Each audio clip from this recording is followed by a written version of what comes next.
Hi guys, welcome back to the Drive Life channel. On today's video we're going to be giving you a walk around and run through of all the mods on our 2008 Jeep Wrangler. So for those who don't know, this is the 2.8 CRD diesel, available in UK and Europe. Unfortunately the Americans didn't get this generation of JK. JK ran from 2007 to 2015. So let's give you a rundown of some of the modifications. As you can see, it's been fairly modified. This is sort of the pride and joy. So it's had a lot of money spent on it, not only just to tax it and keep it running, but also to improve it somewhat. So let's get straight into it. So start at the front. First of all, we've got our rugged ridge solid steel bumper here. This thing's an absolute beast. You really aren't going to move it. We've got some JW speaker fog lights as well. Really like the JW speaker stuff. These are actually an eBay purchase. They were slightly cheaper than normal. Really do offer a really good beam pattern for the fog lights as well. Now you'll notice here that we've got a super winch. This isn't a particularly expensive winch. It's built by a company called King One. I think it was around 400 quid, and it's capable of pulling sort of 5 tons. So enough to move this Jeep. Sorry, no, not 5 tons, 2.5 tons. Capable of moving this Jeep if it needs to, or pulling out other vehicles, which is nice. I'd like to improve that in the future, perhaps get a Warn, but at the moment we don't use it enough to warrant spending that extra money. So yeah, and on that we're running a synthetic line. Synthetic lines are really good, nice and strong. This one probably due to be replaced actually. It's looking a bit worse for wear, isn't it? And yeah, much lighter than sort of steel cable, and obviously we've got these nice big toe points at the front with these shackles in as well. I like to keep shackles on the front here, for a towing point for us, but also for a towing point for other people. We can take these shackles off, put them on the person's vehicle that we're towing out, which is nice. And then we've just got our Nornby here, sort of finishing piece for the winch hole. Now you'll notice we've got some LED headlights on here. These were some piece from Amazon. Really nice beam pattern. You've also got the ring as well, and you can actually make it so that they do the indicators. I haven't done that yet. It's a project that I really just haven't got round to, but all the wiring kit I've got, so that might be a future video, I think. I've also replaced the bulbs in the side markers here with these LEDs, W5W bulbs, very easy to do. And you just do it by reaching in here, I don't know if you guys can see it very well, and changing that. So nice and simple to do. What else have we got up front? We've got a steering damper on the front here, just to keep things steady up front. Doesn't make a massive difference, just keeps the car, or keeps the truck stable at speed. This car is mainly used on road at the moment. It hasn't done too much off-roading. Well, we've done a fair bit of off-roading, but recently, with it being winter, we haven't wanted to sort of chew up the trails. So now we're in the summer months, it's going to be used a whole lot more. As you can see, it's starting to get a bit muddier. Moving on then, we've also activated the front driving lights here, so when you put the truck in drive, it illuminates those, just like the American market vehicles. Don't do that by default in the UK, but we used J-Scan to activate those, which is quite cool.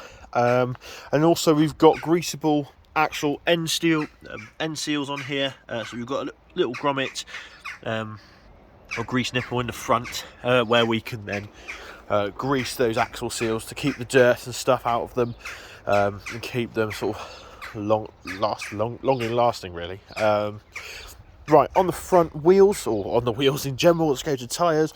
We have these tough form steel wheels on the front here. These are 17-inch, and then we're wrapped in lovely Toyo open country mud terrains. Fantastic tyres, nice and smooth on the road. Plenty of life left in these. Just sort of a do everything tyre. Probably not the best for fuel economy, but they're certainly not the worst for fuel economy as well. So if you're looking for a tyre that's well balanced, get these. They're really good tyres, and they do hold the road well. And just for your size reference, these are 265s 70 R17s. Same on the back as well, and then we've also got one on the rear, obviously in the spare carrier. Now, I forgot to mention, we've got our rather large aerial here. That is for CB radio inside, but we don't really use it. It was on the truck when we bought it, so we don't really use that, to be honest. But it's a nice little thing to have, makes the truck look cool, I think. Now, moving on to the more obvious stuff, we have this EXO rack. This is a Cargo Master Congo rack. I'm going to make a separate video on why we chose that, but essentially it was the best thing for our application, which was going to be to place a rooftop tent on. Now, I'm quite heavy, I'm 250 pounds or about 115 kilos here in the UK, so we needed something that was fairly strong. Mrs. DL is obviously far lighter than that. We had the dog up there, but we just wanted it to have that redundancy, being able to take extra weight. So that's mounted via the front windscreen points here and on the other side, and then you'll actually on the bumper support mounted at the back here. As you can see, that is our bracket in here. Let's get you guys in there. You can't see it very well, but yeah, directly mounted to the chassis with some massive steel plates, so that's held in place quite nicely. It's been a brilliant rack, to be honest. It's taken all the punishment we've given to it. As you can see, it's pretty solid.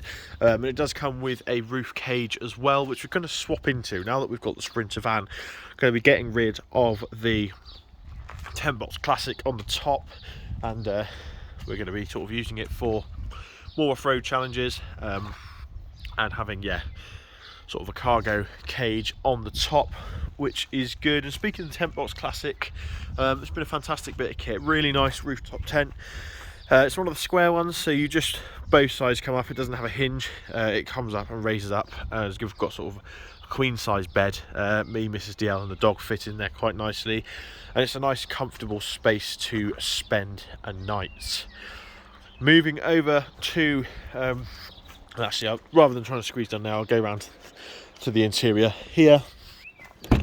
You can see our CB radio mounted here. We've also got a LED, just an easy camping light for nights, which is a nice, yeah, mounts on here nicely. This is actually a clip for the CB radio hand mic, which is located in here, and then in here we've just got a COVID mask and some mechanics gloves to sort of use for working on the car. Now, just excuse the mess, we've just got back from a camping trip.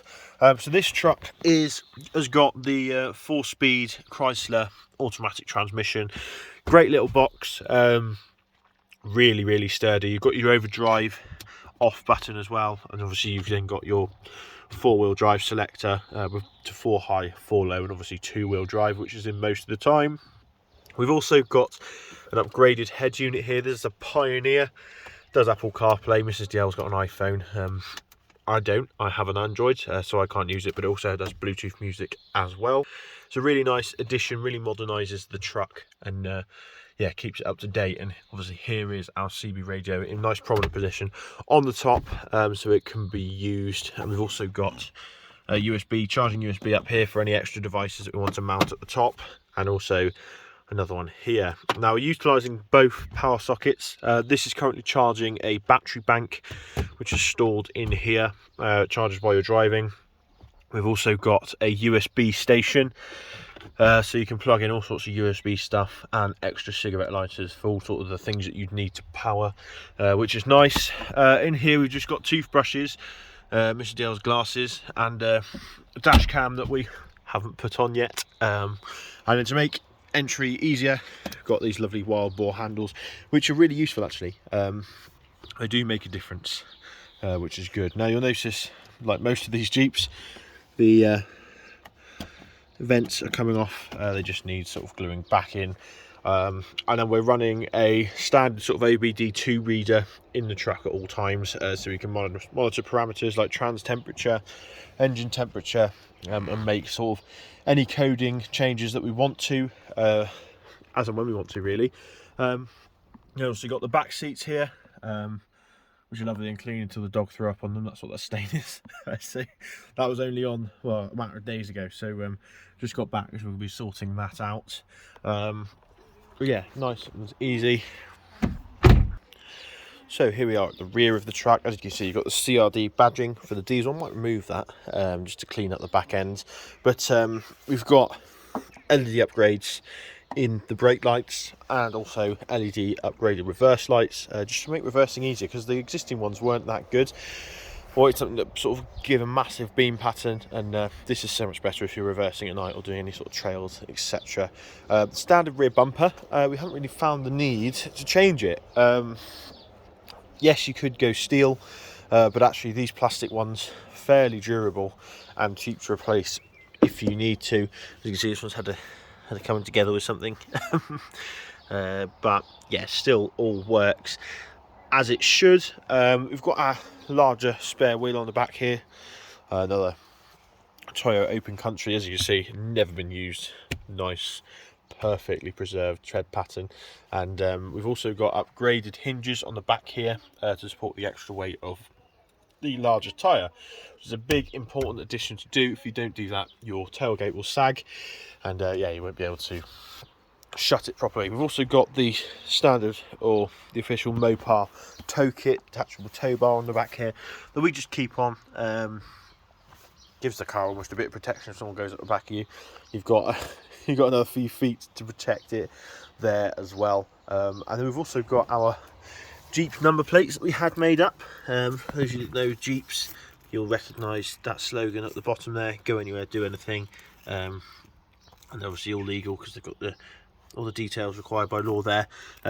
Just a nice little feature to set the truck off from most standard ones. Obviously we've got one matching on the front as well. But yeah, overall that is everything different about this Wrangler. Like I said, it is our pride and joy.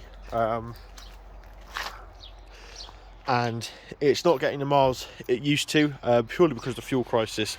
Doing 20 to the gallon, you fill it up with 100 quid and you get 200 miles, which is painful to bear. So it's had less use because we've got all the other cars.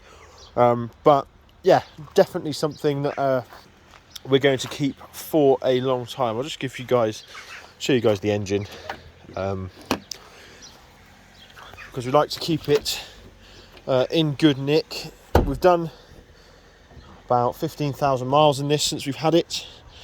Here you go. So as you can see, we've got your 2.8. It's actually made by a company called VM Motori, who make tractor engines in Italy, and it's a brilliant engine. It will last forever.